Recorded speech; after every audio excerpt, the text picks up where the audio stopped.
नमो अरिहंताणं नमो सिद्धाणं नमो आयर्याणं नमो वज्रायाणं नमो लोई साहूणम् ईशो पंच नमोकारो सब्बपावपणासनो मंगलाणं च सभीतिं पदमं हवै मंगलम् पदमं हवै मंगलम्। ओम शांति शांति शांति। रमण भगवान महावीर स्वामी चरण कमल में तथा सद्गुरुदेव चरण कमल में उपकारी सर्व संत सतीजी चरण कमल में अपना सौना अविराम भावपूर्वक कोटि कोटि वंदन।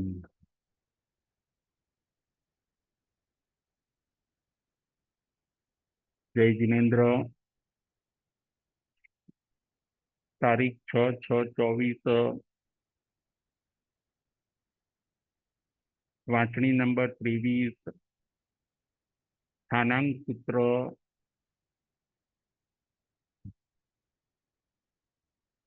आजनी अपनी वाचनी नो विषय छे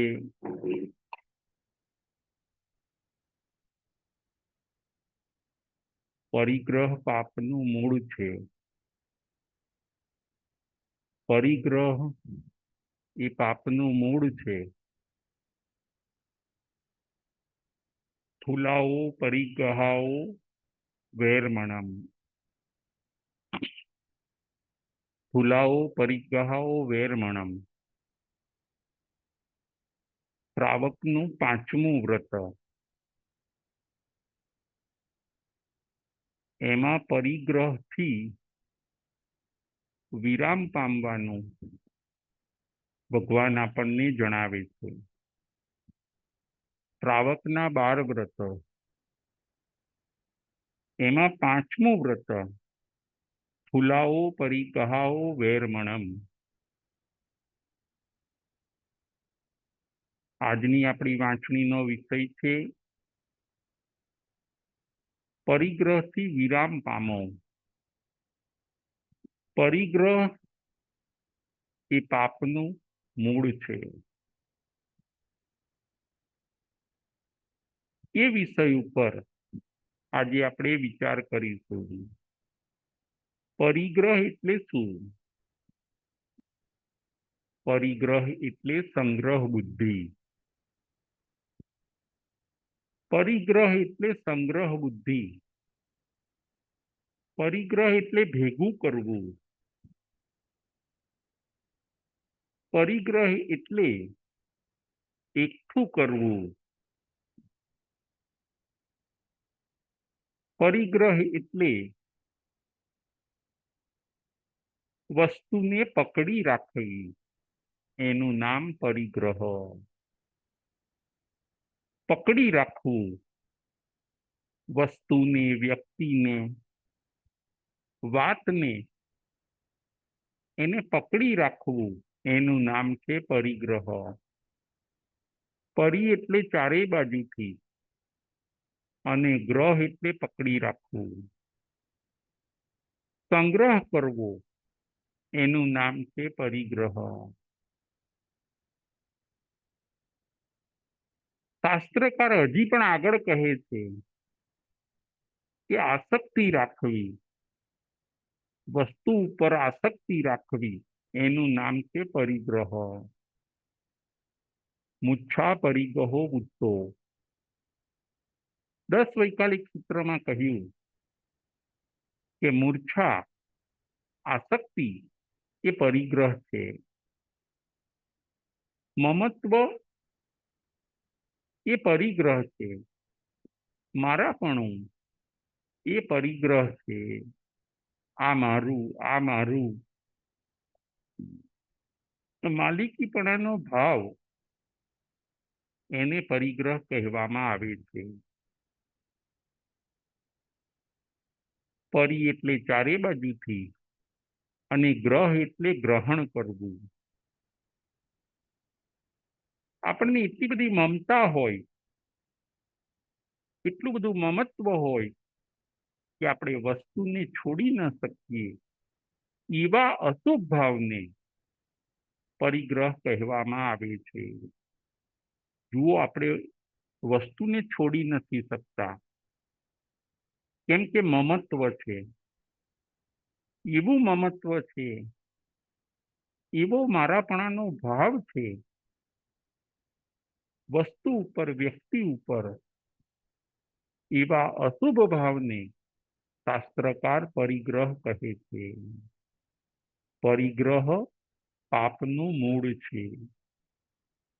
એ વિષય ઉપર આજે આપણે વિચાર કરીશું. પરિગ્રહના આ થઈ પરિગ્રહની વ્યાખ્યા. હવે આપણે જોઈશું પરિગ્રહના પ્રકારો. પરિગ્રહના બે પ્રકાર બતાવવામાં આવ્યા છે: દ્રવ્ય પરિગ્રહ અને ભાવ પરિગ્રહ. શાસ્ત્રની અંદર બે પ્રકાર બતાવ્યા: દ્રવ્ય પરિગ્રહ અને ભાવ પરિગ્રહ. દ્રવ્ય પરિગ્રહ એટલે દ્રવ્ય પરિગ્રહના પણ બે પ્રકાર: સ્થાવર મિલકત અને જંગમ મિલકત. અને ભાવ પરિગ્રહના પણ બે પ્રકાર: કસાય અને વિષય. દ્રવ્ય પરિગ્રહના બે પ્રકાર: સ્થાવર મિલકત અને જંગમ મિલકત. અને ભાવ પરિગ્રહના બે પ્રકાર: કસાય અને વિષય. જે વસ્તુને આપણે પકડી રાખી છે એને પરિગ્રહ કહેવામાં આવે છે. ઇન શોર્ટ, જેના ઉપર મમત્વ છે, માલિકીપણાનો ભાવ છે, એવી વસ્તુને પરિગ્રહ કહેવામાં આવે છે. પરિગ્રહના બે પ્રકારો: દ્રવ્ય પ્રકાર, દ્રવ્ય પરિગ્રહ અને ભાવ પરિગ્રહ. દ્રવ્ય પરિગ્રહની અંદર સ્થાવર મિલકત અને જંગમ મિલકત આવે છે. ખેતર, જમીન, સ્થાવર મિલકતો કઈ કઈ અને જંગમ મિલકત કઈ કઈ, એવું આપણે જોઈએ. ખેતર, જમીન, મકાન, ફાર્મ હાઉસ, ઓફિસ, ફેક્ટરી, સોનું ચાંદી, પૈસા, ધન,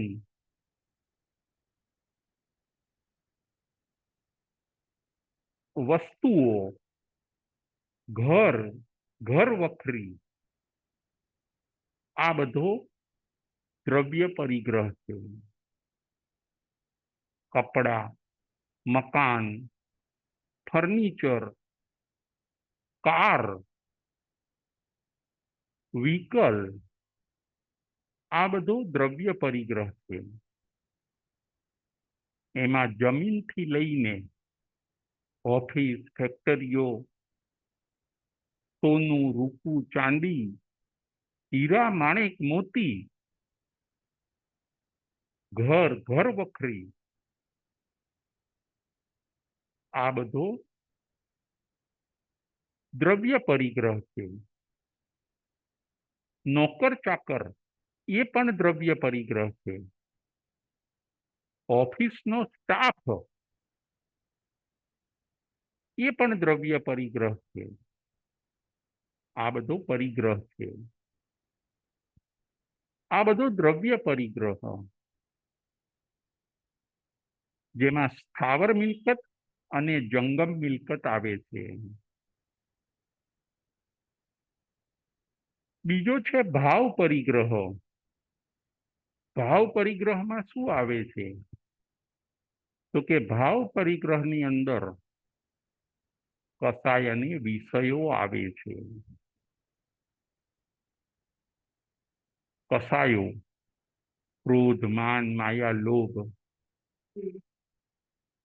જે અંદર ભરેલા પડ્યા છે એને પણ ભાવ પરિગ્રહ કીધો. જુઓ, હજી આપણામાં ક્રોધ ભરેલો છે, માન અભિમાન ભરેલું છે, એને આપણે કાઢ્યું નથી. કદાચ એવું બને કે એમાં વધારો થતો જાય છે, પરંતુ ઘટાડો થતો નથી, લેસ થતું નથી. ક્રોધ, માન, માયા, લોભ એ ઓછા થતા નથી, વધતા જાય, લોભ વગેરે એવું બને તો એને આપણા ત્યાં ભાવ પરિગ્રહ કહ્યો છે. ભાવ પરિગ્રહ એ આત્મામાં રહે છે. દ્રવ્ય પરિગ્રહ બધો બહાર છે. દ્રવ્ય પરિગ્રહ બહારની દુનિયામાં છે,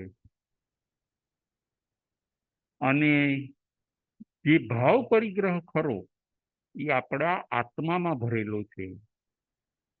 આત્મામાંથી હજી આપણે ક્રોધ, માન, માયા અને લોભ ખાલી નથી કર્યા, હજી અંદર ભરેલા પડ્યા છે. જેમ પેલો પરિગ્રહનો સ્ટોક હોય એવી જ રીતે સ્ટોક રૂપે એ આપણા આત્મામાં ભરેલા પડ્યા છે. કસાયો અને વિષયો, વિષયો, મોજ શોખના ભાવો એ પણ પરિગ્રહ છે. ઈચ્છાઓ, ઈચ્છાઓ પણ પરિગ્રહ છે. આશાઓ, અરમાનો, અપેક્ષાઓ એ બધું પણ પરિગ્રહ છે. કયો પરિગ્રહ? તો કે ભાવ પરિગ્રહ. હજી આપણની અંદર ઈચ્છાઓ પડી છે કે હજી ખાઈએ પીએ, હજી આપણે ફરીએ, હજી પૈસા થોડા ભેગા કરી લઈએ, હજી થોડુંક આપણે નામ બનાવીએ આપણું. તો આ બધા ભાવ, એ બધા ભાવોને મેળવવા માટે પ્રયત્નો કરવા, એ બધા ભાવને મેન્ટેન કરવા, એનું નામ છે પરિગ્રહ. ઈચ્છાઓ, અરમાનો, અપેક્ષાઓ, વસ્તુ પ્રાપ્તિની ઝંખનાઓ, વસ્તુને મેળવવા માટેના મનોરથો, વસ્તુને મેળવવા માટેની દોડધામ, વસ્તુને મેળવવા માટેની મહત્વાકાંક્ષાઓ, આ બધાને પણ આપણા ત્યાં ભાવ પરિગ્રહ કહ્યો છે. આશાઓ, ઈચ્છાઓ, પ્રસિદ્ધિની ઈચ્છા, વધારે પ્રસિદ્ધિ બનાવવી, એને પણ પરિગ્રહ કહ્યો છે.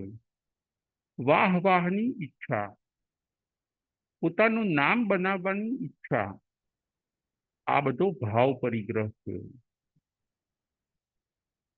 કર્મોનો સ્ટોક, કસાયો અને વિષયો, એ તો ભાવ પરિગ્રહ છે, પણ 8 કર્મનો જે અંદર સ્ટોક ભર્યો છે એ પણ એક જાતનો પરિગ્રહ છે. ભાવ પરિગ્રહ.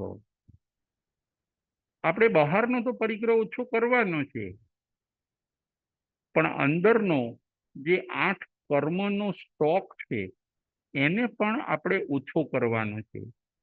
એને ભાવ પરિગ્રહ કહેવામાં આવે છે. દ્રવ્ય પરિગ્રહને પણ ઘટાડીએ અને ભાવ પરિગ્રહને પણ ઘટાડીએ.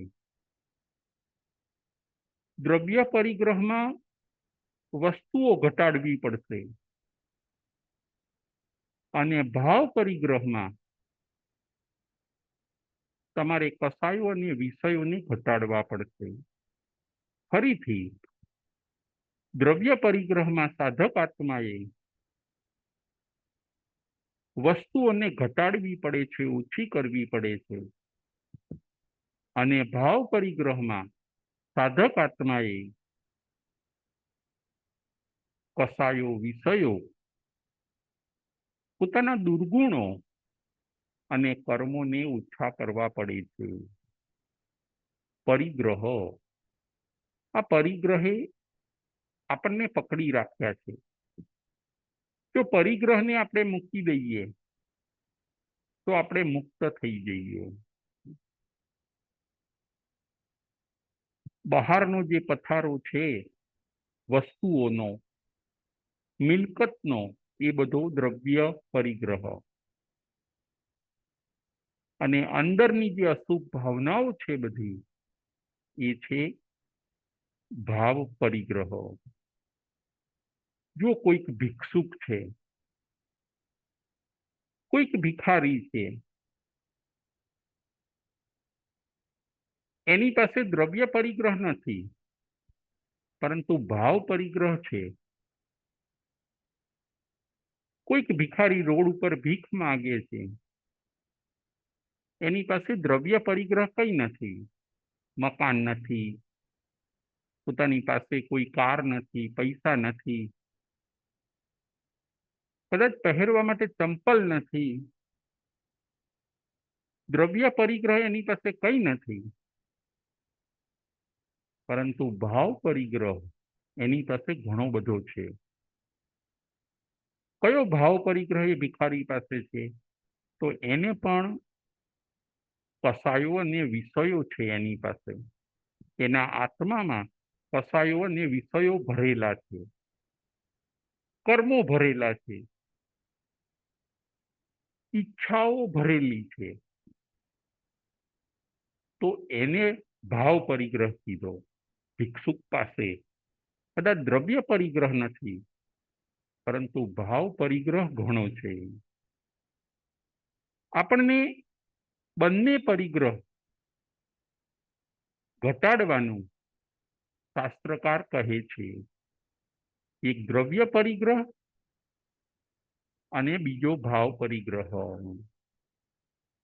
બે પોઈન્ટ ઉપર આજે આપણે વિચાર કરવાનો છે. બે પોઈન્ટ ઉપર આજે આપણે વિચાર કરવાનો છે. પરિગ્રહ એ પાપનું મૂળ છે, નંબર 1. અને બીજો પોઈન્ટ, પરિગ્રહ એ દુર્ગતિનું કારણ છે. પરિગ્રહ, પોઈન્ટ નંબર 1, પરિગ્રહ એ પાપનું કારણ છે. અને પોઈન્ટ નંબર 2, પરિગ્રહ એ દુર્ગતિનું કારણ છે. પરિગ્રહ પાપનું કારણ છે. જુઓ, ધન મેળવવા માટે, પૈસા મેળવવા માટે, મિલકત મેળવવા માટે માણસ આજે કયા કયા પાપ નહીં કરે. પૈસાને મેળવવા માટે એ પોતે કોઈક વાર અનીતિ પણ કરશે, સાચું ખોટું કરશે. હિંસા વગર પૈસો આવતો નથી. વેપારની અંદર જુઠ્ઠું બોલવું પડે છે, માલની અંદર ભેળસેળ કરવી પડે છે. કદાચ પોતાના ક્લાયન્ટ સાથે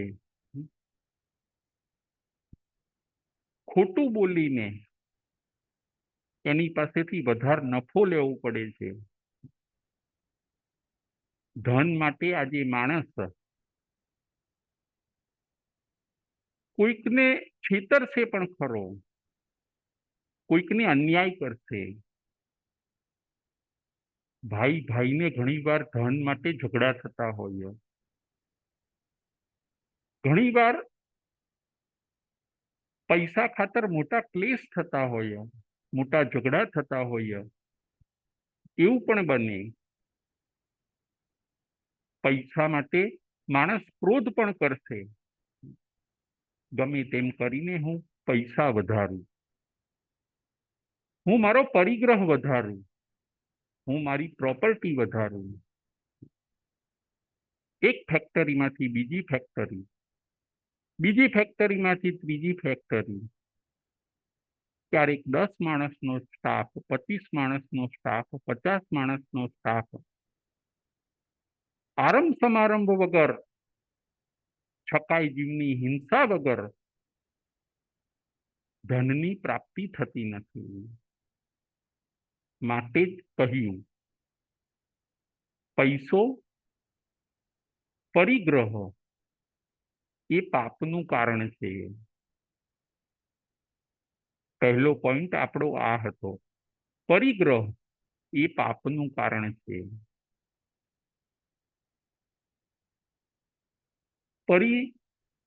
ઘણીવાર એવું પણ બને છે કે માણસ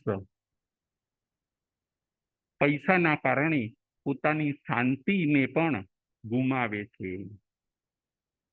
પોતાની સુખ શાંતિ ને સાઈડમાં કરીને માણસ વધારે દોડધામ કરે છે. એના માટે કદાચ જે કાવા દાવા કરવા પડે, કૂડ કપટ કરવું પડે, છેતરપિંડી કરવી પડે, કારણ કે ધન મેળવવાની લાલસા એવી છે કે એ માણસને ખોટું કરવા માટે મજબૂર કરે છે. ગમે તેમ કરીને મારું ધન વધારું, ગમે તેમ કરીને મારી સ્થાવર મિલકત અને મારી જંગમ મિલકતમાં હું વધારો કરું, આ ભાવના એને નાના મોટા અનેક પાપ કરવા માટે મજબૂર કરે છે. માટે પહેલો પોઈન્ટ એ હતો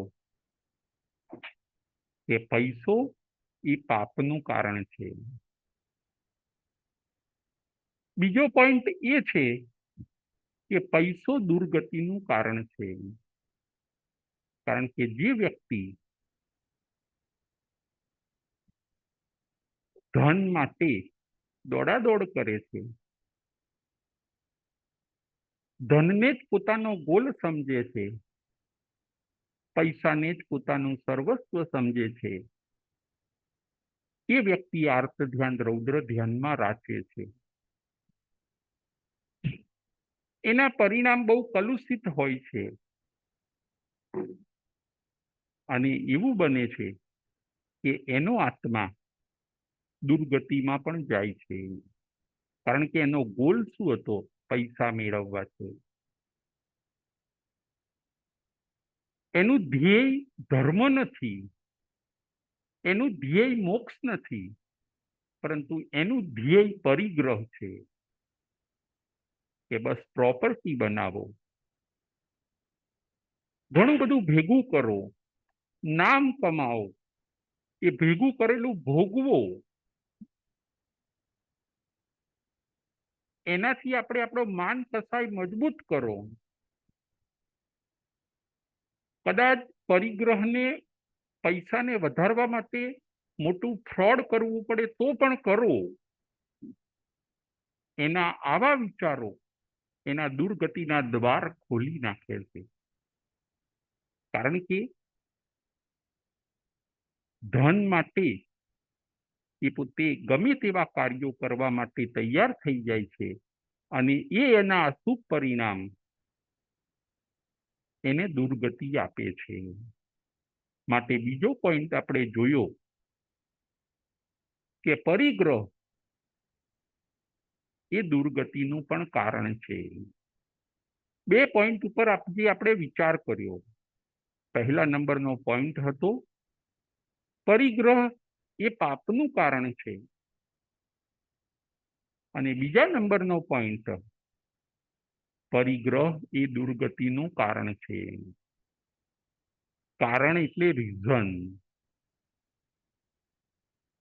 પાપ કરવામાં કારણ, 18 પ્રકારના પાપ કરવામાં જો કોઈ આપણને મજબૂર કરે છે તો એ પરિગ્રહ.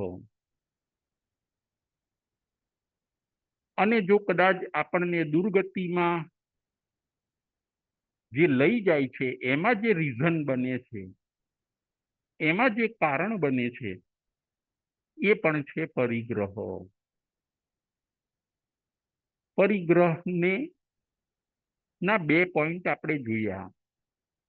એક પરિગ્રહ પાપનું કારણ છે અને બીજા નંબરનો પોઈન્ટ પરિગ્રહ એ દુર્ગતિનું કારણ છે. જેણે જેણે ધનની લાલસા કરી, ધન પાછળ દોડ્યા, પરિગ્રહ પાછળ ગાંડા બન્યા, એ બધાએ ઘણા બધા પાપ કરવા પડ્યા, આરંભ સમારંભ કરવા પડ્યા, છકાઈ જીવની હિંસાઓ કરવી પડી, ઘણું સાચું ખોટું કરવું પડ્યું, અને આર્ત ધ્યાન રૌદ્ર ધ્યાન કરીને ધનની એ લાલસાએ, પરિગ્રહની એ અશુભ ભાવનાઓએ એમના આત્માને ઘણું બધું નુકસાન કર્યું. પરિગ્રહને આપણા ત્યાં પાપ ગણવામાં આવ્યું છે. કયા નંબરનું પાપ? તો કે 5મા નંબરનું પાપ. પરિગ્રહ એ પાપ છે અને અપરિગ્રહ એ ધર્મ છે. તમે પરિગ્રહને છોડો, વસ્તુઓ પણ ઓછી કરો અને અંદરથી કસાય અને વિષયોને પણ ઓછા કરો. ભગવાન આપણને એ કહે છે, બહારથી વસ્તુઓ ઓછી કરો અને અંદરથી તમારી ઈચ્છાઓ ઓછી કરો. બહાર તમે તમારી વસ્તુઓને ઓછી કરો અને અંદરથી તે તમારી ઈચ્છાઓ છે એને ઓછી કરો. પછી જુઓ, તમે પાપ મુક્ત બનશો અને દુર્ગતિ મુક્ત બનશો.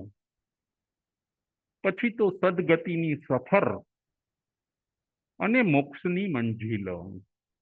અપરિગ્રહ. અપરિગ્રહને સિદ્ધાંત જીવનમાં અપનાવો. મારી પાસે જેટલું છે એટલું ઇનફ છે, હવે મારે વધારે જોઈતું નથી.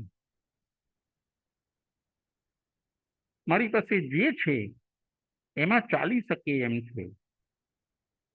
આ મારું જીવન એ પરિગ્રહને ભેગો કરવામાં અને એને સાચવવામાં પૂરું નથી કરી કાઢવું. આ મારું જીવન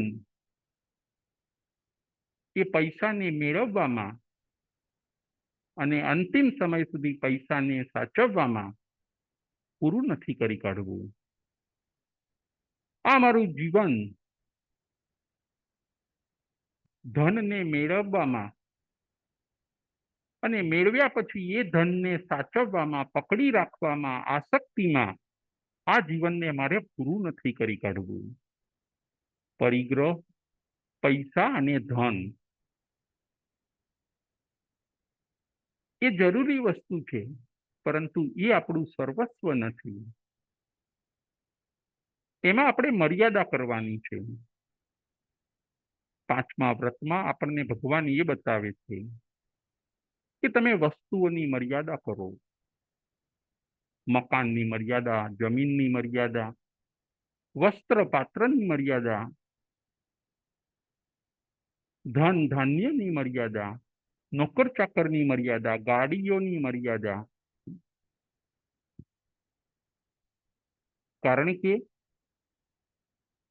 પરિગ્રહની મર્યાદા એ આપણા અનેક અનિષ્ટોને ટાળે છે. ફરીથી, પરિગ્રહની મર્યાદા, લિમિટ, એ આપણા અનેક અનિષ્ટોને, અનેક મુશ્કેલીઓને ટાળે છે. માટે મર્યાદા એ શ્રેષ્ઠ છે. હવે આપણે વધારે જોઈતું નથી. જે છે એને સાચવીએ. એ પણ આપણે શેર કરીએ. જેને જરૂર છે એને આપીએ, એને પકડી ન રાખીએ.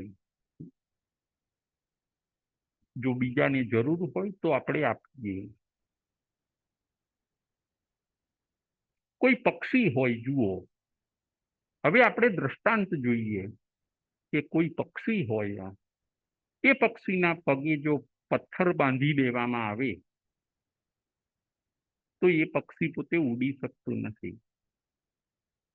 કેમ કે પથ્થરનું વજન આવી ગયું.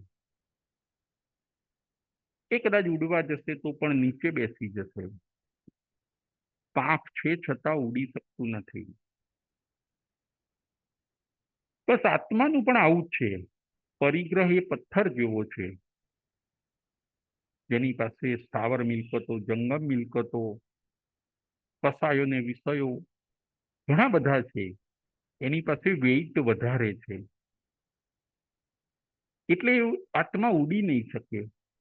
આપણી પાસે જુઓ જ્ઞાન, સમજણ બધું છે, છતાં પણ આ પરિગ્રહ રૂપી પથ્થર પગે એવો બંધાઈ ગયો છે કે એ આપણને ઉડવા દેતો નથી. પરંતુ જેવો એ પથ્થર નીકળી જાય, પક્ષીને પગે બાંધેલો એ પથ્થર નીકળી જાય, પછી પક્ષી એકદમ હળવું થઈ જાય છે અને ઉડી શકે છે. બસ સાધક આત્માનું પણ આવું છે કે જે દ્રવ્ય પરિગ્રહ અને ભાવ પરિગ્રહ ઘટાડે છે, ઓછો કરી દે છે, અને અપરિગ્રહના સિદ્ધાંતને અપનાવે છે, એ આત્મા વસ્તુઓના મોહને દૂર કરીને મુક્તિ ભણી ઉડ્ડયન કરી શકે છે. અપરિગ્રહનો સિદ્ધાંત. જુઓ નદીનું દ્રષ્ટાંત. બીજું આપણે જોઈએ નદીનું દ્રષ્ટાંત, પક્ષીનું દ્રષ્ટાંત જોયું, નદીનું દ્રષ્ટાંત. નદી પોતે પાણીને ભેગું નથી કરતી, એ પાણીને શેર કરે છે. દરેક ગામને પાણી આપતી જાય છે. નદી એટલે રિવર. એ પાણીનો પરિગ્રહ નથી કરતી. જેટલું પાણી આવશે, વોટર, એ ગામે ગામ, દરેક વિલેજમાં નદી પાણી આપતી જાય છે. એ પોતે પરિગ્રહ નહીં કરે, જેને જેટલું જોઈએ એટલું પાણી એ આપે છે. માણસો પણ પાણીનો ઉપયોગ કરે છે, નદીના પાણીનો. પશુ પક્ષી પણ એ નદીના પાણીનો ઉપયોગ કરે છે. બધાને પાણી આપતી આપતી એ નદી સાગરમાં ભળી જાય છે. આ નાનકડું દ્રષ્ટાંત અધ્યાત્મ જગતમાં આપણને મોટો ઉપદેશ આપે છે કે નદીની જેમ તમે પણ પરિગ્રહ ન કરો, બધું સંગ્રહી ન રાખો, સંગ્રહ બુદ્ધિ ન રાખો, પરંતુ જ્યાં જેને જરૂર છે, જેને આવશ્યકતા છે એને આપો. આપણી પાસે જે ધન છે એ જો બીજાને કામ આવતું હોય તો આપણે આપવું જોઈએ. આપણી પાસે જે વસ્તુ છે એ જો બીજાને ઉપયોગમાં આવતી હોય તો આપણે મમત્વ ભાવ ઓછો કરીને શેર કરવું જોઈએ. દાનથી પરિગ્રહ ઉપર વિજય મેળવાય છે. આપણે લક્ષ્મીના દાસ નથી બનવાનું, પરંતુ લક્ષ્મીપતિ બનવાનું છે. લક્ષ્મીનું દાન કરીને આપણે લક્ષ્મીને મહાલક્ષ્મી બનાવવાની છે. નદીની જેમ જે આત્મા પરિગ્રહ કરતો નથી અને પોતાની પાસે જે ધન સંપત્તિ છે કે જ્યારે જેને જરૂર પડે એને આપતા આપતા ઉદાર ભાવનાથી આપે, એ આત્મા સમય જતા જેમ નદી સાગર બની જાય છે એવી રીતે એ આત્મા એ પરમાત્મા બની જાય છે. જુઓ નદીને મોટું સૌભાગ્ય પ્રાપ્ત થયું, એને પરિગ્રહ ન કર્યો અને મોટું સૌભાગ્ય પ્રાપ્ત થયું, નદી સાગર બની ગઈ. એવી જ રીતે જે આત્માઓ પરિગ્રહ કરતા નથી, ભેગું કરતા નથી, સંગ્રહ બુદ્ધિ નથી રાખતા, પરંતુ શેર કરે છે, બીજાને આપે છે, એ આત્માને પણ આત્મામાંથી પરમાત્મા બનવાનું સૌભાગ્ય પ્રાપ્ત થાય છે. જો તળાવ બધું ભેગું કરે છે, લેક એટલે તળાવો, તળાવમાં સંગ્રહ બુદ્ધિ છે. તળાવ પાણીને ભેગું કરે છે તો એ તળાવ ગંધાઈ જાય છે, અંદર લીલ ફૂગ થઈ જાય છે, અંદર કાચબાઓ માછલીઓ થઈ જશે, કારણ કે એને વહેવાનું ચાલુ ન કર્યું. તળાવ વહેતું નથી. તળાવ ગામે ગામ બધાને પાણી આપતું નથી. સંગ્રહ કરીને એક બાજુ તળાવ પડ્યું રહે છે, લેક પોતે એક બાજુ પડ્યું રહે છે પાણીનો સંગ્રહ કરીને, એટલે એ ગંધાઈ જાય છે. જ્યારે નદી એ પોતે ગંધાતી બનતી નથી, એ પોતે વહેતી વહેતી નિર્મળ પાણી બધાને આપતી આપતી અનેક ખેતરોને પણ આપે છે. એ પોતાના પાણી અનેક ખેતરોને આપીને ધન ધાન્યને પણ ઉગાડે છે. કેટલાય જમીનના ક્યારાઓને પણ એ પાણી આપે છે. કેટલા ફૂલ ઝાડ અને છોડોને પણ આ પાણી આપતી આપતી પોતાના નિર્મળ નીર આપતી આપતી એ નદી સાગરમાં ભળી જાય છે. નદી સાગર બને છે. એવી જ રીતે આપનાર આત્મા એ પરમાત્મા બની જાય છે. સંતોષના ઘરમાં આવો. ભગવાન આપણને એ કહે છે કે હવે તમે સંતોષના ઘરમાં આવો. તમારી પાસે ઘણું બધું છે. તૃષ્ણાનો કોઈ અંત નથી. માણસ જુઓ, આજે માણસ દોડ દોડ કરે છે. દિવસે દોડે, રાત્રે દોડે, આખો દિવસ ધંધાના વિચારો, આખો દિવસ પૈસાના વિચારો, એમાંથી બહાર નીકળવાનું આજનું પ્રવચન આપણને કહે છે. જે મળ્યું છે, જેટલું મળ્યું છે એમાં જીવતા શીખી જવાનું છે. તૃષ્ણાનો કોઈ અંત નથી. માણસ મરી જાય છે પરંતુ એની તૃષ્ણા મરતી નથી. પરંતુ જે સાધક આત્માઓ છે એ પોતે તૃષ્ણાને મારી નાખે છે કે મારી પાસે જે છે, જેટલું છે એટલું ઇનફ છે. સંતોષના ઘરમાં આવો. આજે માણસ દોડે છે, એક ફેક્ટરીમાંથી બીજી ફેક્ટરી, હજી ધંધો, લાખ મળી ગયા, હજી 2 લાખ, 5 લાખ, 10 લાખ, 25 લાખ, 50 લાખ, હજી 1 કરોડ. 1 કરોડ થઈ જશે તો પણ હજી સંતોષના ઘરમાં નહીં આવે. હજી વધારે, હજી વધારે. નાનું ઘર હોય તો કે હજી મોટું ઘર બનાવવું. એક ગાડી હોય તો કે હજી હું બીજી ગાડી લાવું. એક મોબાઈલ હોય તો કે ના, મારી પાસે 2 મોબાઈલ હોવા જોઈએ. હું બ્રાન્ડેડ વસ્તુઓ વાપરું, હું લક્ઝરિયસ લાઈફ જીવું.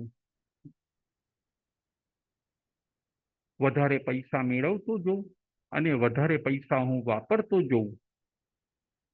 આજે માણસની દોટ આ દિશામાં છે. ખૂબ મહેનત કરીને મેળવે છે, પરસેવા પાડીને પૈસાને મેળવે છે અને પછી વાપરે છે પણ એટલા બધા. ધર્મ સાઈડમાં રહી જાય છે. ભગવાનનું નામ લેવાનું સાઈડમાં રહી જાય છે. એ મોટી ભૂલ થઈ જાય છે. રાષ્ટ્ર માટે, સમાજ માટે, કુટુંબ માટે જે જવાબદારીઓ છે, જે કર્તવ્ય છે, એ બધું સાઈડમાં રહી જાય છે અને માણસ બસ દોડે છે. કરોડોપતિ બનવું છે, અબજોપતિ બનવું છે. કદાચ બની ગયા તો હવે એને સાચવવાની ચિંતા. હવે કેવી રીતે સાચવીએ? ભોગવાતું નથી તો આર્ત ધ્યાન, ખવાતું પીવાતું નથી તો આર્ત ધ્યાન. માટે આ બધામાંથી આપણે બહાર નીકળવાનું ભગવાન કહે છે. બે કહેવત પણ બતાવી કે જેટલી સંપત્તિ એટલી વિપત્તિ, જેટલી જેટલી સંપત્તિ છે એટલી વિપત્તિ, એટલી મુશ્કેલીઓ આવવાની. ઓછું હશે અથવા તો માપનું હશે તો તમને જીવનમાં શાંતિ અને સુખ રહેશે. બસ ઓછી વસ્તુઓ હશે, જરૂરી વસ્તુઓ હશે તો તમને જીવનમાં સુખ અને શાંતિ રહેશે. પરંતુ જેટલી સંપત્તિ વધારે એટલું ટેન્શન વધારે. સંપત્તિ મેળવવામાં અને એને સાચવવામાં કદાચ જીવન પૂરું ન થઈ જાય. પરિગ્રહ વધારવામાં અને પરિગ્રહને સાચવવામાં આ જીવન પૂરું ન થઈ જાય. શાસ્ત્રકાર આપણને રેડ લાઈટ બતાવે છે.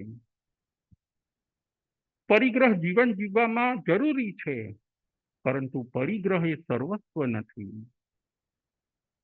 ક્યાં કટકો, ક્યારે કટકો, જીવનમાં સંતોષ લાવો. જુઓ, પુણ્યા શ્રાવક હોય છે એ જીવનમાં સંતોષ લાવ્યા હોય છે. પુણ્યા શ્રાવકના જીવનમાં સંતોષ હોય છે. રોજની કમાણી રોજ વાપરી નાખવાની, બીજા દિવસ માટે ધન પણ નહીં રાખવાનું, વાસી ધન પણ નહીં ખાવાનું. રોજની કમાણી રોજ વાપરી નાખવાની. સરસ મજાનું શ્રાવક જીવન એ જીવતા હોય છે. 2 ટાઈમ પ્રતિક્રમણ કરવાનું, સામાયિક કરવાનું, એવું બેસ્ટ અને સુપર શ્રાવકપણું એ પોતે જીવતા હોય છે. કોણ? પુણ્યા શ્રાવકો. એમને સંતોષ હોય છે. એ અને એમના પત્ની રોજ વર્ષી તપ કરે. એક દિવસ જમવાનું અને એક દિવસ નહીં જમવાનું. ટોટલી મન ધર્મમાં, ટોટલી મન અપરિગ્રહમાં અને સંતોષમાં. પુણ્યા શ્રાવકો. અને એ પુણ્યા શ્રાવકની સામાયિક ભગવાન મહાવીર સ્વામીએ વખાણી. કે પુણ્યા શ્રાવક બહુ શુદ્ધ સામાયિક કરે છે. પુણ્યા શ્રાવક પોતે બહુ રિયલ અને બેસ્ટ સામાયિક કરે છે. ભગવાન મહાવીર સ્વામીએ પોતાના શ્રી મુખેથી પુણ્યા શ્રાવકની સામાયિક વખાણી. એમના જીવનમાં વધારે અપરિગ્રહ જોવા મળતો હતો. પોતાની પાસે એકવાર ઘણું બધું હતું. એ પુણ્યા શ્રાવક પાસે ઘણું બધું હતું, પરંતુ એ બધાનું એમણે દાન કરી દીધું. સારા કાર્યોમાં એ બધા ધનને આપી દીધું અને પછી ઋણી પુણીનો ધંધો કરે. ઋણી પુણી બનાવવાનો અને આપવાનો ધંધો કરે. નાનો ધંધો અને નિર્દોષ ધંધો. એટલે એ ઋણી પુણીના કારણે એમનું નામ પડી ગયું પુણ્યા શ્રાવકો. પુણી બનાવે એ શ્રાવકો. પુણ્યા શ્રાવકના જીવનમાં સંતોષ હોય છે, અપરિગ્રહ હોય છે. એના કારણે એ સાચું શ્રાવકપણું પામ્યા. એમણે પોતાના આત્માનું કલ્યાણ કર્યું.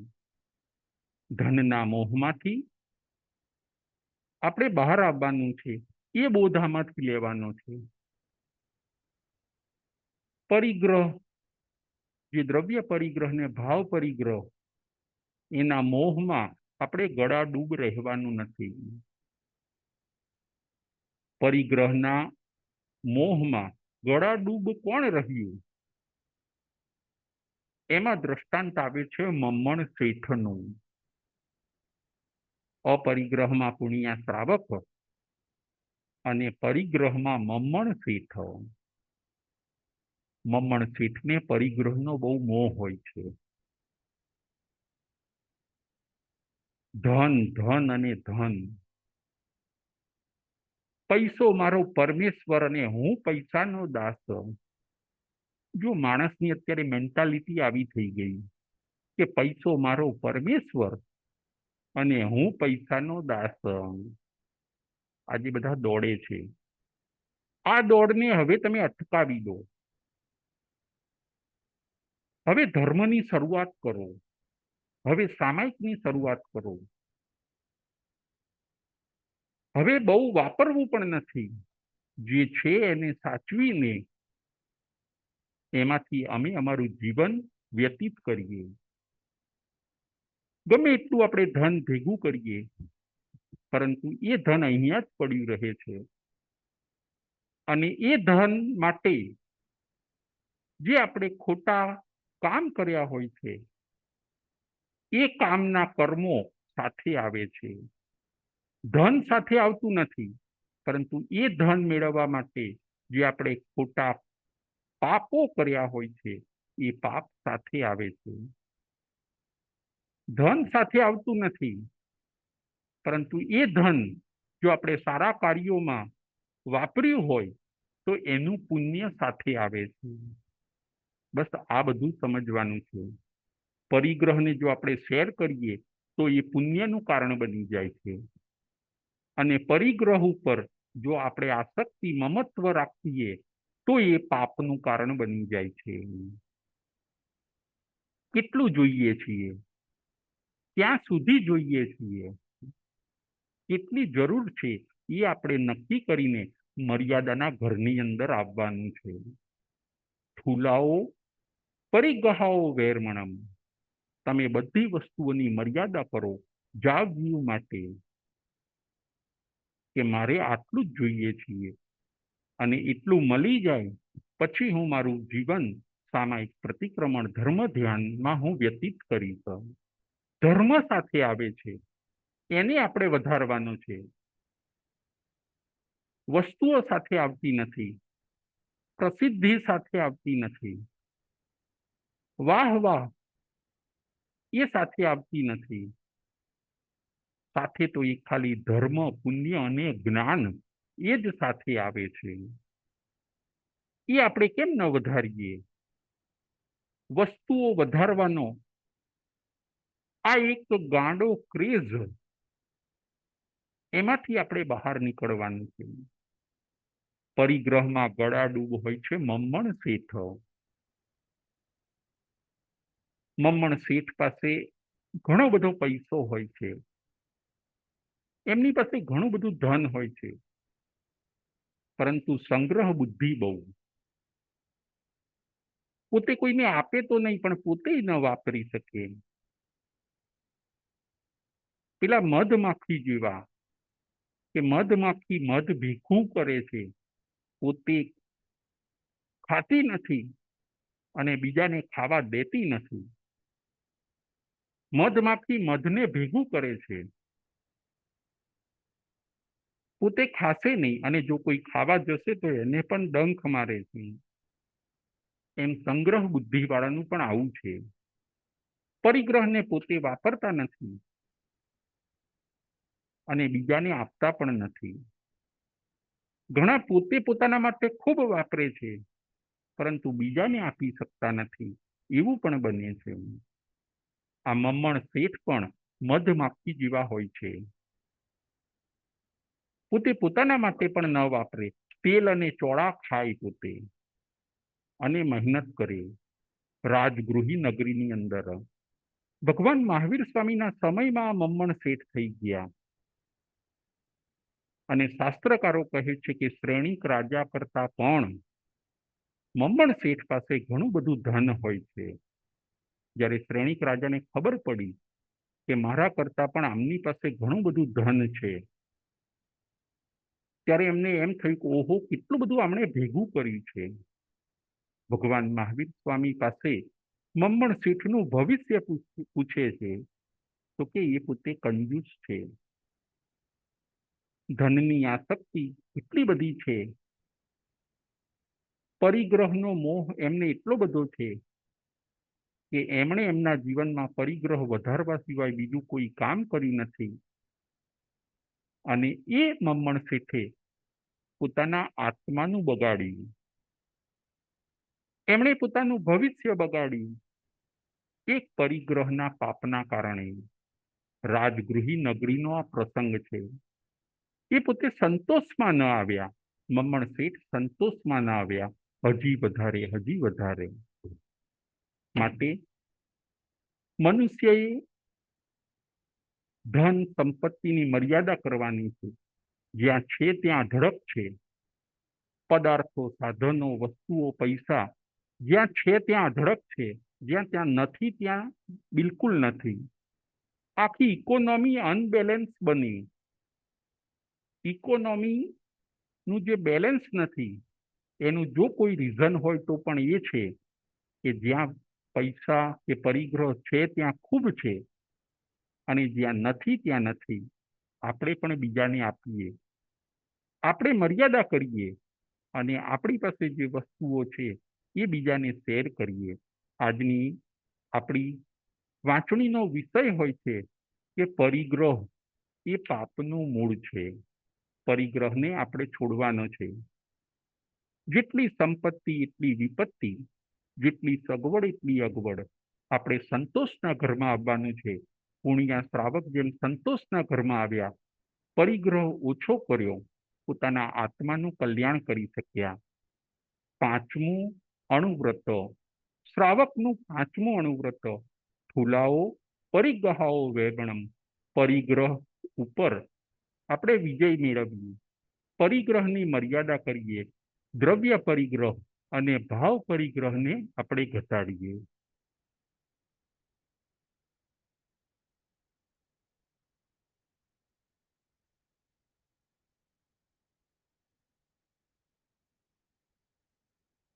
પ્રશ્નોત્તરી.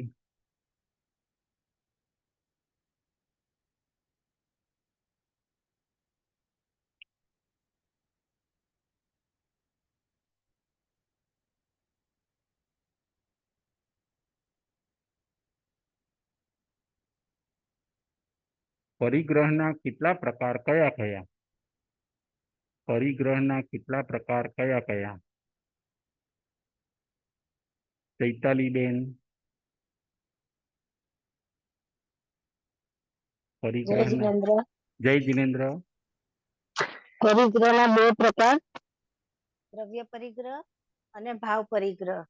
અને દ્રવ્ય પરિગ્રહની અંદર સ્થાવર મિલકત અને જંગમ મિલકત, ખેતર, જમીન, મકાન, ઘર વખરી વસ્તુ એ બધું વગેરે.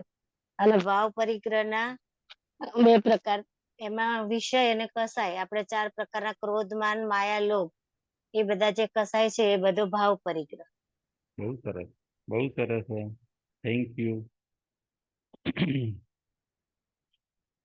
હવે બીજો પ્રશ્ન. કયા બે પોઈન્ટ ઉપર આજે આપણે વિચાર કર્યો?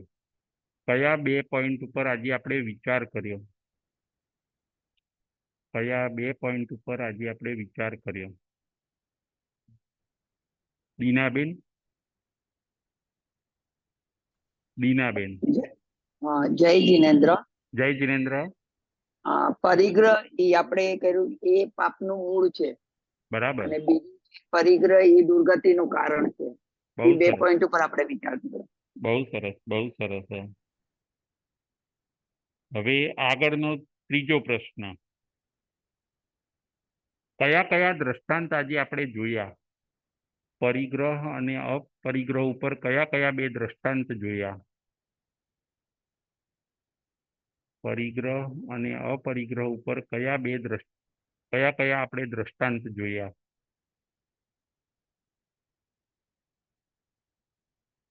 સંગીતાબેન મહેતા. સંગીતાબેન મહેતા. જય જિનેન્દ્ર રાજુભાઈ. જય જિનેન્દ્ર. પરિગ્રહ ઉપર બે દ્રષ્ટાંત જોયા. એક છે પુણ્યા શાવક અને બીજું મમણ શેઠનું. બરાબર છે, બરાબર છે. બહુ સરસ, બહુ સરસ. હવે આગળનો પ્રશ્ન. પક્ષીનું દ્રષ્ટાંત આપણને શું સમજાવે છે? પક્ષીનું દ્રષ્ટાંત, છેલ્લો પ્રશ્ન. પક્ષીનું દ્રષ્ટાંત આપણને શું સમજાવે છે?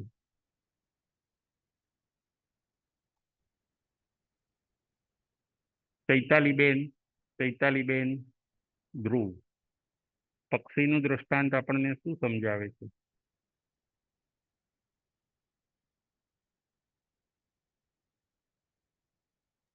જય જિનેન્દ્ર.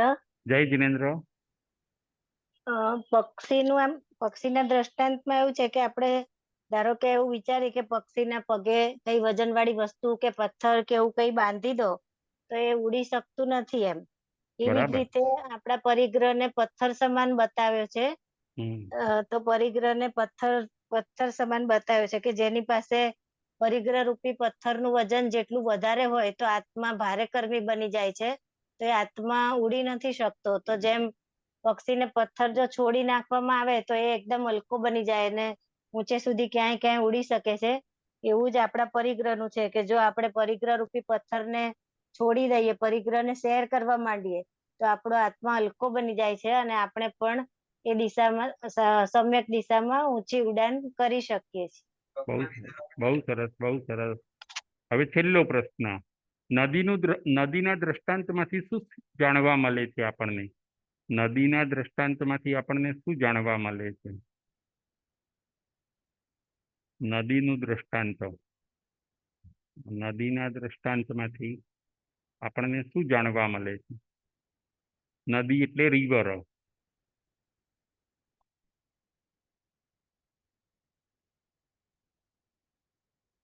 ચૈતાલીબેન, નદીના દ્રષ્ટાંતમાંથી શું જાણવા મળે છે? ચૈતાલીબેન. જય જિનેન્દ્ર. જય જિનેન્દ્ર. નદીનું દ્રષ્ટાંતમાં આપણે એમ જણાવી શકાય કે નદી જેમ પોતે ક્યારેય પોતાનું પાણી ભેગું નથી કરતી, હંમેશા વહેતી જ હોય છે અને વહેતી વહેતી વચ્ચે જે ગામ આવે, જે વિલેજ આવે એ બધાને પોતાનું પાણી શેર કરે છે. પશુ પક્ષી, ઝાડ પાન વગેરેને પણ પોતાના પાણીનો ઉપયોગ કરતી જાય છે અને છેક આગળ જઈને તે સાગરમાં ભળી જાય છે અને પોતાનું અસ્તિત્વ જ છોડી દે છે. અને એવી જ રીતે જો આ તળાવ કે ખાબોચિયા હોય તો એ લોકો પાણી ભેગું કરી રાખે છે અને પરિણામ રૂપે આગળ જતા જતા એ પાણી બંધિયાર હોય તો એનામાં વહેવાનો ગુણ નથી, એટલે સમયાંતરે તેમાં દુર્ગંધ કે બદબૂ પેદા થાય છે. બરાબર. તો એવી જ રીતે આપણે પણ નદી વહેતી છે એવી રીતે આપણે પણ પરિગ્રહને શેર કરવો જોઈએ આપણે. બરાબર છે. તો આત્મા શું બની જાય છે? નદી સાગર બની જાય છે. તો આત્મા હા, નદી સાગર, આત્મા પરમાત્મા તરફ બની બની જાય જાય છે. છે. બહુ સરસ, બહુ સરસ. Thank you. જય જિનેન્દ્ર, જય મહાવીર.